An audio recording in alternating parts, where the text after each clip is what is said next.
Welcome to the Alcohol Free Life podcast, brought to you by thesoberclub.com.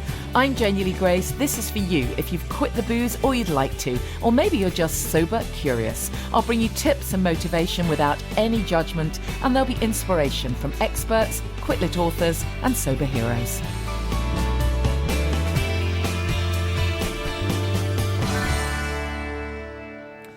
Hi and welcome to the podcast. How you doing? This is Janey Grace, and I'm going to officially call this week's episode anyway, the happy edition, because we're just going to focus on JOMO, right? The joy of missing out. I mean, I talk a lot, don't I, about, all the agonies that we go through and just how miserable it is when you're drinking and you're drinking more than you want to. And even, we talk a lot about the early weeks and how tough it can sometimes be. But I thought I'd dedicate this episode to absolute pure positivity. How does that sound? Because, I've had my fair share of stuff going down this week. I'm sure lots of people have. But I've also had a couple of insights into that kind of underlining the thing that I talk about all the time, which is, where your focus goes, that's where the energy flows. You get more of what it is you focus on. So why not let's focus on that positivity piece? And this was prompted for me by a couple of fabulous posts in our Sober Club community. And I asked the posters, the members, if they were willing for me to share them. And they both said, yeah, absolutely. Very, very happy for you to share. So I'm going to actually read you these posts because I think you'll really love them. They sum up so much of what so many of us feel, I think, really. And also I think this is very relevant because of the fact that, we've had a bit of sunshine, and you know what we're like here in the UK. One bit of sunshine and we immediately make those associations with alcohol. Well, certainly if it's early days. So these posts will hopefully help you when it comes to that old association with holidays and sunshine and the kind of the assumption that we need to drink to be able to enjoy ourselves in the sun or when we're travelling. And to support all of this, my guest is Karolina from Euphoric. So you can't get a better word than that, can you really? Which sums it all up. Anyways, I'm going to start with this post that kicked a lot of these thoughts off earlier in the week by one of our members, Debs Davison, who's actually trained to be a sober coach now as well. I've got another training coming up end of the year if you're interested. But anyway, Debs did this lovely post with a very fabulous, funky picture of her in shades and festival gear. And she said, I'm just leaving the Isle of Wight Festival after a full-on 4-day weekend surrounded by alcohol. I'm going to admit I was a little nervous. I thought it might prove to be a challenge and that FOMO would bite. How wrong I was. It started with my first trip of many on the festival bus. A funny guy dressed in his gear was on top form and had us all in stitches. He was hilarious. It was a warm evening, everyone was in good spirits, but as the night went on, things changed. I don't need to fill you in on that. Dancing turned into staggering, etc. Anyway, we got back on the bus at the end of the night and saw the guy from the journey in. His festival wig and flamboyant flower necklace had gone. And he sat at the front of the bus with his head down. He was a completely different guy. All the joy had gone. The bus had a very different vibe on the way home. I looked around and thought, I am so grateful that I don't do that anymore. Throughout the whole festival, I was fully in the moment, danced my little socks off and had bags of energy right to the end. I was up early to enjoy a morning run along the beaches, leaving what felt like the whole island in bed, sleeping off their hangovers. Hello, JOMO. In case you don't know, that means the joy of missing out. I'm posting this for anyone in their early days. If you told me 18 months ago that I would be happy to dance along at a festival all the way through without any booze, I would have said, shut the front door. I am proud to be here, nearly 18 months alcohol free. The group and the support of Janey Grace got me to look at life through another lens. I went along to a Sober by the Sea day and I came away with a completely different mindset.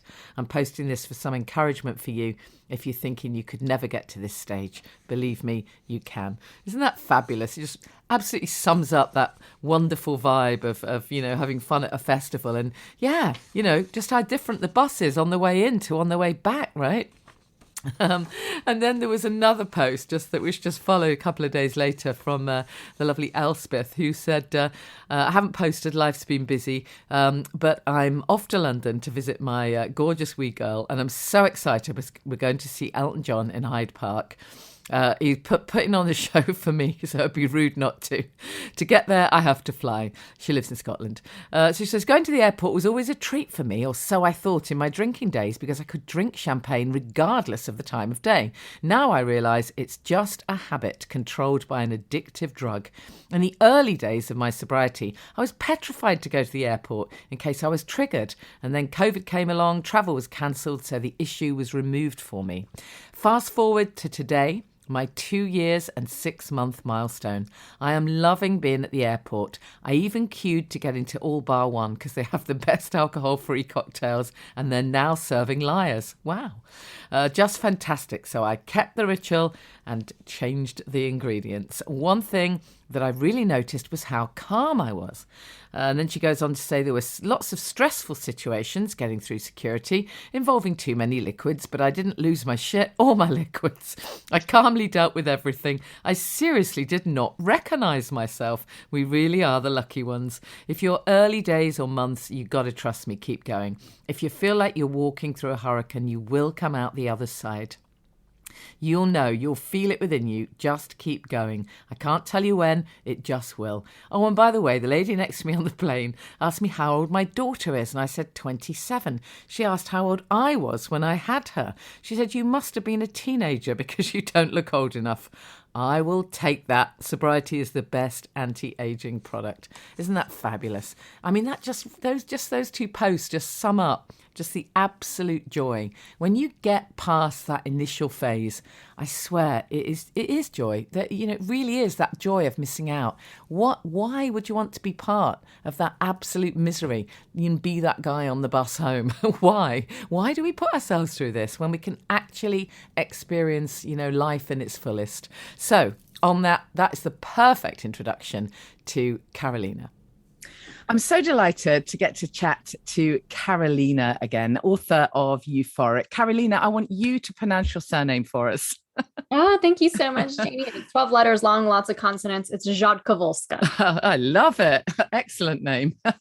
Now, we spoke a long time ago when I think you interviewed me, didn't you, on your podcast? That was a long time ago. One of my first guests, like 2019 at least. Oh, amazing. So lots has been happening for you since then, not least the book coming out, which is fabulous. Wonderful name. I mean, I'm all over being euphoric about all of this. It's great. But just before we get into that, then just tell us a bit about your story, a bit about your background. Yeah, absolutely. You know, so I was someone who, you know, when it came to alcohol, started obviously drinking in college, grad school, and that was a pretty heavy party lifestyle I had. But by the time I'm in my mid 20s and late 20s, I try to grow up, right? And my drinking really becomes something that I do on the weekend. So I live this really healthy lifestyle Monday through Thursday. I have the green juice, I have the workouts, I have the yoga classes, I have the meditation. Mm-hmm. And then on the weekend, I overdrink with my friends or socializing or at home watching a movie. And I just wake up on Monday morning feeling like shit, feeling super low emotionally as well. And just keep looking around me and asking myself, is everyone else feeling like this? What's going on? But I didn't hear anyone talking about it back then, obviously, right? So I keep myself in this pattern for years and years and years. And there was always this little voice that told me, Karolina, you were meant for more. You were meant for so much more.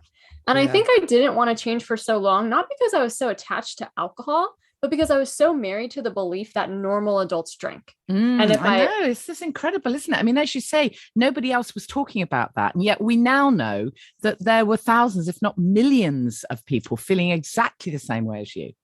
Exactly. And so, you know, listening to that intuition was really hard, but I finally did by taking a break from alcohol. I did dry January back in 2018. And that's really when my eyes were open to this brand new way of living that I fell in love with.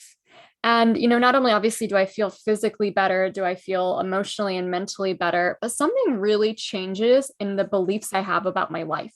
Because alcohol was always the thing that told me I can't trust myself.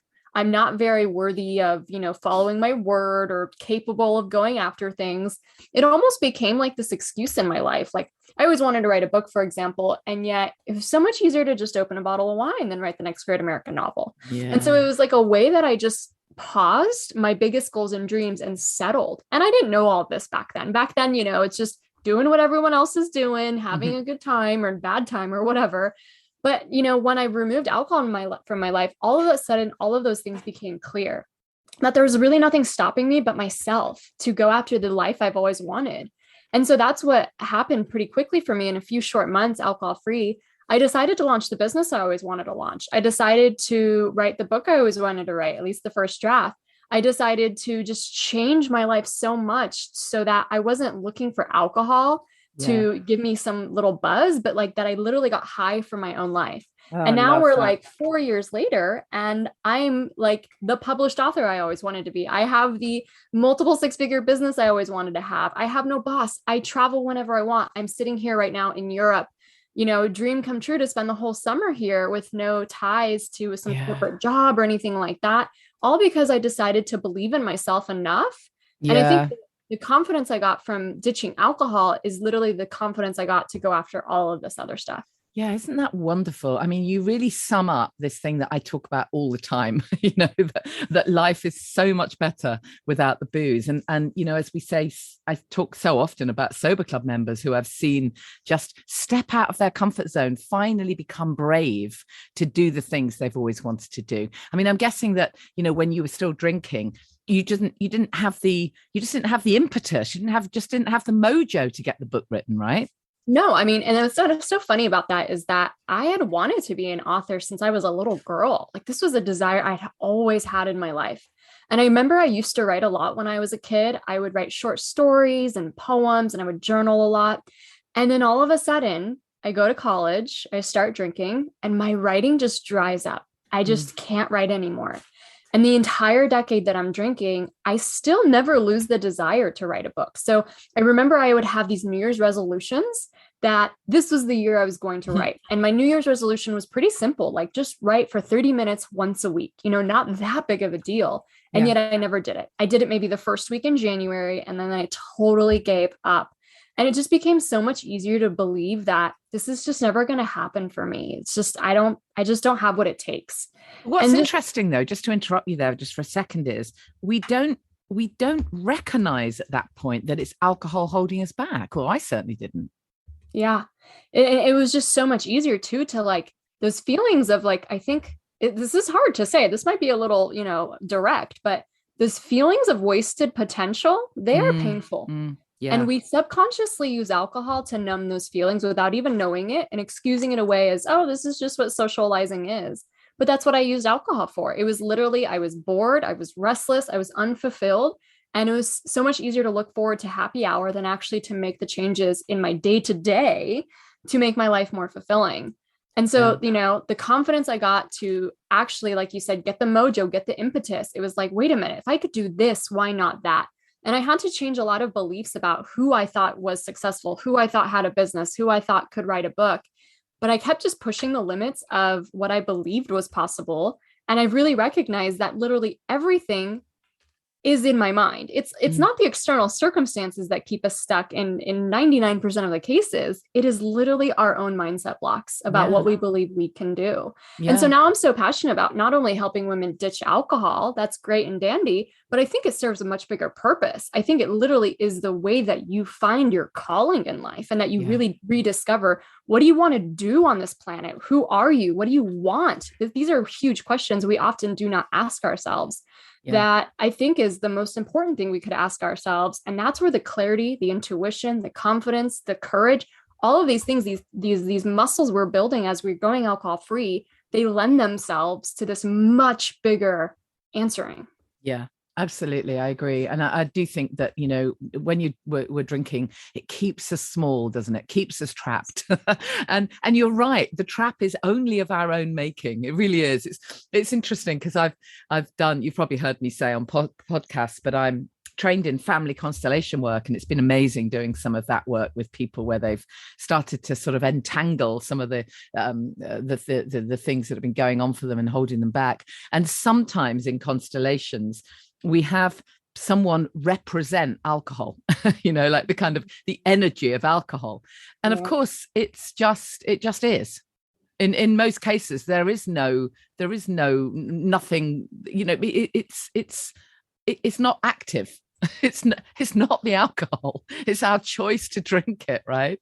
Yeah. And so we genuinely, many of us have this kind of voice in our head, it's the alcohol that made me do it, it's the alcohol that made me talk like that. No, the alcohol is your choice. It's your choice to take that drug, isn't it, really?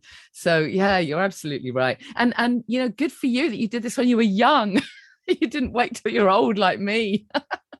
And what's the situation then with your, when you first sort of made this decision and got on with it then, what about your friendship group? Because, as a younger woman, that is going to be a part of the deal, right? You've got to kind of face up to the friends. That can be scary for a lot of people.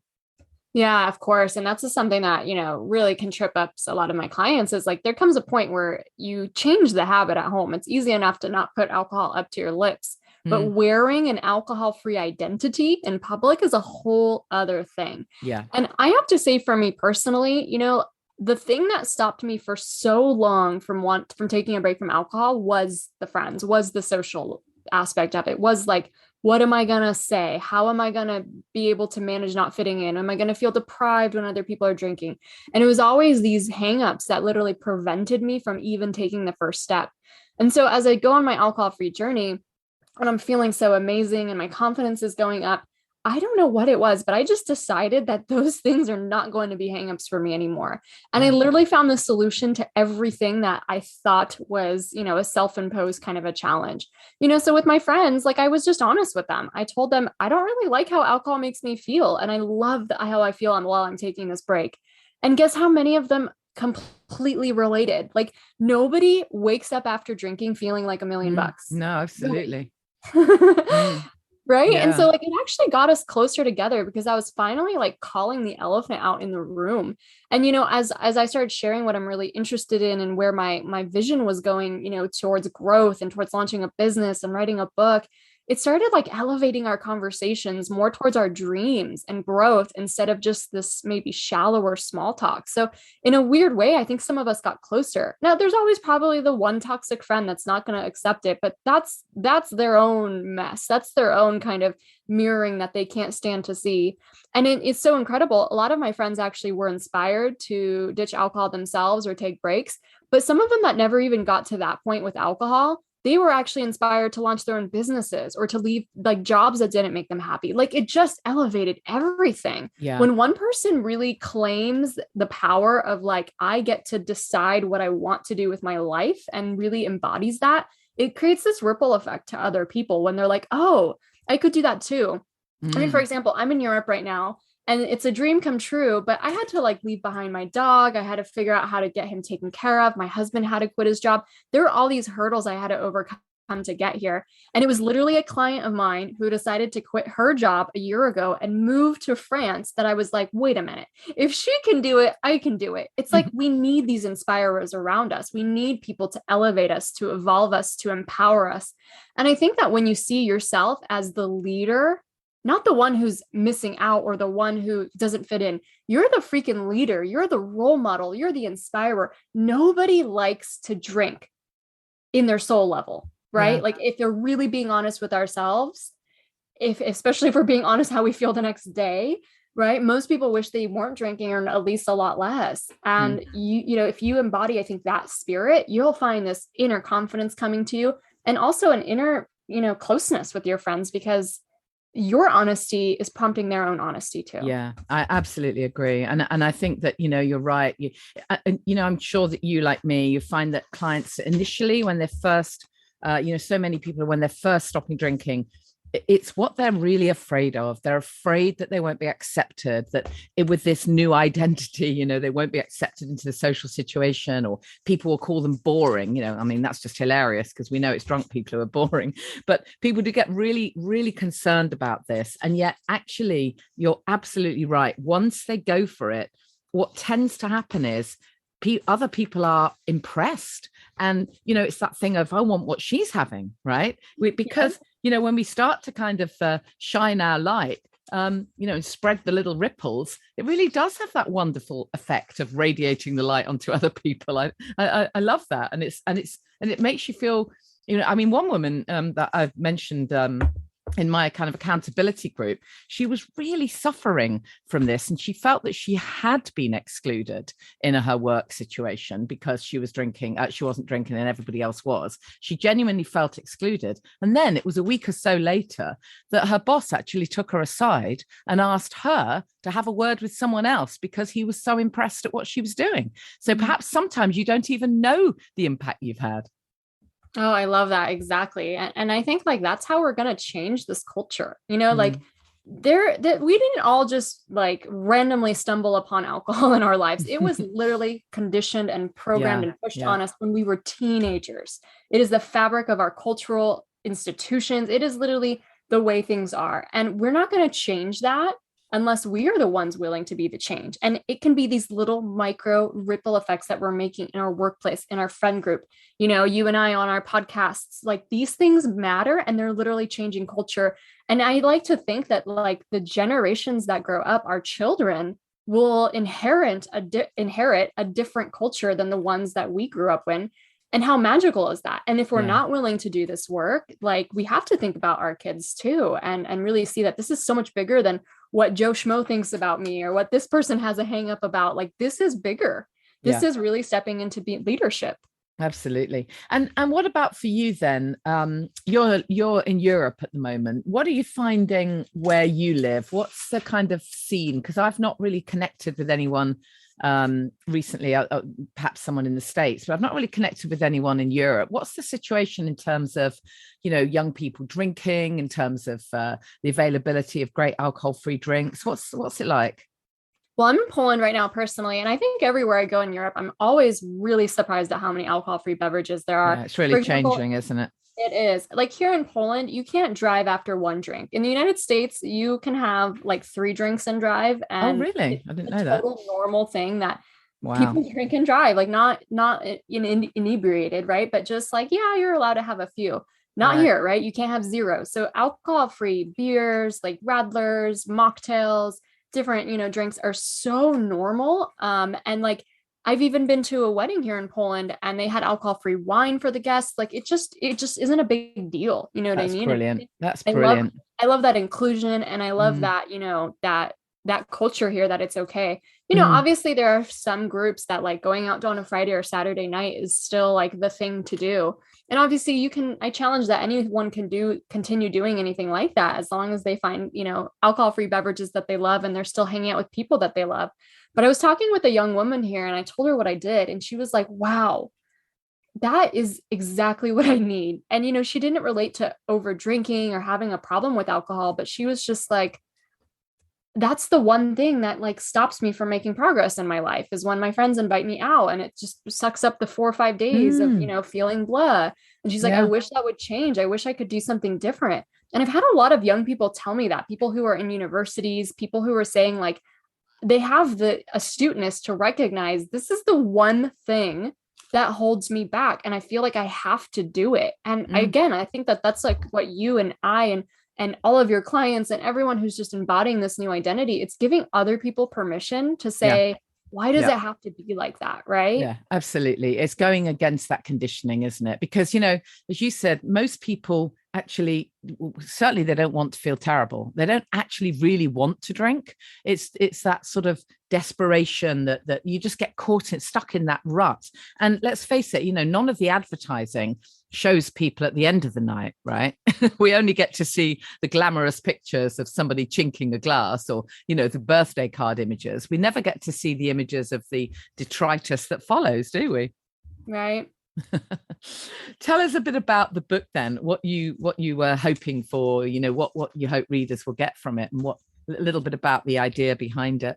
Yeah. So, I mean, Euphoric is the name of my book, my brand, my company, and it's literally the word that I would use to describe what it's like to be alcohol free. And I really wanted to write a book that really targeted people who were, you know, didn't necessarily attach a label or an identity that I'm over drinking or this is a problem, like a really approachable book for anyone on any spectrum to just have a curious reexamination of alcohol. And it's really divided into 3 different parts about the body, the mind, and the soul, and really taking from that perspective, what happens when you take a break from alcohol. So it's really just this juicy book about the benefits, the the opportunities, the way it connects deeper with your spirituality, your intuition, your creativity. And then the last part is a 8-week guide to really help someone take a break from alcohol and commit.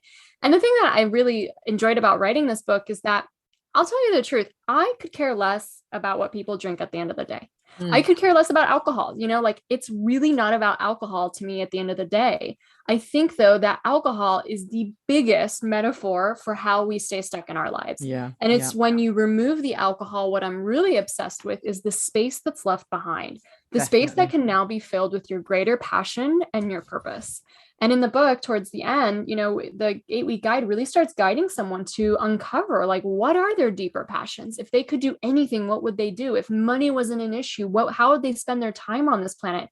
We forget, but it's not going to be that long that we're all going to be dust. It's not going to be that long that we'll all be dead, right? Yeah. And we go through thinking our lives have to be so realistic and so logical. And so, we're so constrained by these figurative limitations that we don't actually live our desires. And why are we drinking in the first place? Because we're unfulfilled with the lives that we have, right? Like that's the deeper soulful message. And so that's what I'm really passionate about. I've had so many women I've worked with that have gone on to write their own books. Yeah, me too. Isn't it amazing? It is, right? Or to launch their own businesses or to start making a difference in their communities. And that's what gets me so riled up about this movement. It's not about really removing the alcohol, although that's the alchemy, that's the secret sauce. It's literally what you can do because of it. And I really think that anyone who's intrigued in this work and just questioning the relationship with alcohol, I actually think that makes you one of the most intuitive and wisest people on this planet, because I think you're getting called. I think you're getting called to something bigger with your life. And I think that not everyone is called, or maybe everyone is called, but not everyone hears it, do they? That's the right? thing, isn't Some people just shove that under the rug. Well, sometimes I think people are, I did some really interesting work around our kind of personality types, our preferences, as we call it in NLP, our map of the world. And so many people are at heart people pleasers. Effectively, that's not the word we use, but they're obligers. They want to help others, and sometimes we carry that a bit too far because we want to help others so much that we're so concerned of how other people are going to feel and making things okay for other people. That I've actually had people say to me, I'm going to see my elderly father, and we always have a glass of whiskey or whatever together. So for him, I've got to drink. Well, how about changing what's in the glass on account of it's not his mouth, yours is going into, as it were. So we just become, because we are such people pleasers, sometimes we end up drinking for others. I know, and like in that same exact story, like, is it the law career you also got into because you thought it would make your father proud? Like, to what extent is that desire to make someone feel like they're validating you or approving you or loving you? How much is that actually running your life? Yeah, totally. Oh, I love it. It's so great to chat to you, Karolina. And I love the name. That Euphoric is how I feel, about all of this, as you know. So fantastic, amazing work that you're doing. So just tell us where people can get the book and find more about your work. Also, you get the book at www.euphoricbook.com, and you will find, whether you're in the United States or the UK or Australia or wherever you live, you'll find the appropriate version for you. So that did come out in the UK, which was really fun. And it's going to be published in Poland in Polish. So that's amazing. I know that's not out yet. That's my heritage. So it just makes me feel so proud to have that book there. But like I said, euphoricbook.com. And if you go on Amazon or any retailer, just type in Euphoric and you should be able to find it as well. And, I really wrote this book as a love song to help people not only see alcohol differently and really get high on the alcohol-free lifestyle, but really to answer those deeper questions about, what do I really want most? Not what do I want now in the immediate gratification kind of way. What do I want most? Yeah, I love it. If you're coming to the UK, Karolina, let me know. We should do something together. Let's do an event. That'd be great fun. That would be so wonderful. Cool. Thank you so much. I really appreciate it. Thank you. All the best. Bye.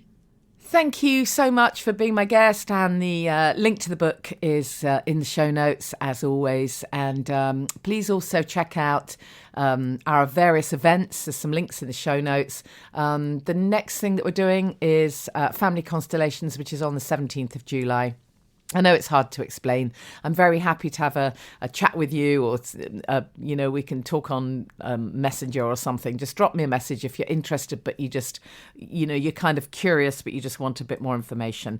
It's a fabulous day, and we keep it pretty low cost, I think. So, you can absolutely sort of try it out. And most people leave just amazed and a bit kind of shell shocked, really, that the work is just so incredible, and they had such a profound shift, and just felt so amazing. So it's Friday, 17th of July. It's in Hertfordshire, train journey about 25 minutes from Euston. We'll have a really lovely day, and it will be a small group. So if you can make it, it would be great to have a few more people come along to that. I know it's difficult, it's holiday time, but message me if you're interested in that. Have a look at soberclub.com, click on events. We've got a new date as well for Sober by the Sea. Deb's mentioned just how Sober by the Sea was so transformational for her, just really helped her completely shift her mindset and focus on positivity. So if you can come along to that, it's in Southend on Saturday the 20th of August. So August 20th for Sober by the Sea. And then, as I mentioned earlier, I am doing another Sober Coach training at the end of September. Last day of September into October are in-person days, and that's followed by some online training, and you become part of our community and kind of Sober Coach family moving forward. So if you're interested in that, we'll have a conversation to see if that's right for you. If you don't live in the UK, it's also possible to do the training. Obviously, you won't be doing the in-person bit in person, but we can work something out. Already got somebody doing the training. He's based in the States, so you won't be alone if you're interested in that. So anyways, I appreciate that's not for everyone, but drop me a message if it's for you. And have yourself a fantastic week. See if you can allow some of the positivity of this podcast to carry you through. If you are having a tough time at the moment, of course, reach out for help. I am very conscious that I do this Pollyanna thing, and I, talk about the excitement and the joy of everything. And I completely get that there are people really struggling. So always reach out. You got to be able to just ask for help, because it will be there for you. There will be some help out there to raise you up, and just keep your eye on the prize, as the saying goes. It really is getting over that initial tough stage, and then just keep playing the tape forward. And if you've been sober for years, again, maybe it's time to focus on something new that you want in your life, something else you want to bring forward to help you feel even more joyful, and to help you kind of live your purpose, as we were talking about on that interview. I just think it's amazing when we get to see what comes about through ditching the booze, because there's no doubt about it, drinking absolutely keeps us small, keeps us really kind of tiny and contained and fearful. And why would we want that, right? So I will see you same time next week. You know where to find me, at Janey Lee Grace on all the various socials. If you want to join us in the Sober Club, you would be so welcome. The connection, as you can just hear from those 2 social media posts, are just it's just an amazing, wonderful, non-judgmental group, totally supportive. So check it out. It's very low cost, thesoberclub.com, and click on events if you want to come and meet us on one of our various events that we run, or register your interest for something in the future. I'll see you same time next week. Have a great week. Thank you for listening to the Alcohol Free Life podcast, brought to you by the Sober Club. Please rate and review. And if you want support, accountability and inspiration, and you want to live your best life without the booze, check out thesoberclub.com.